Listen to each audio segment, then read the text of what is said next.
আজ বাংলার জ্যৈষ্ঠ মাসের প্রথম মঙ্গলবার শুরু হলো মা মঙ্গলচণ্ডীর ব্রত পালন।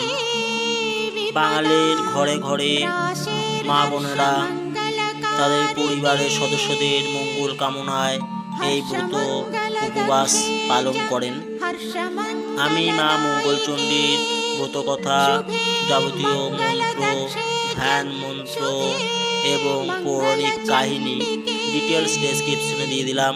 নিচের টাইটেলে টাচ করে সিমোরে আরেকবার টাচ করে দেখে নিন সম্পূর্ণ তথ্য।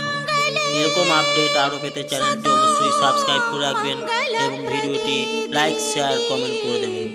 Thank you for watching this video.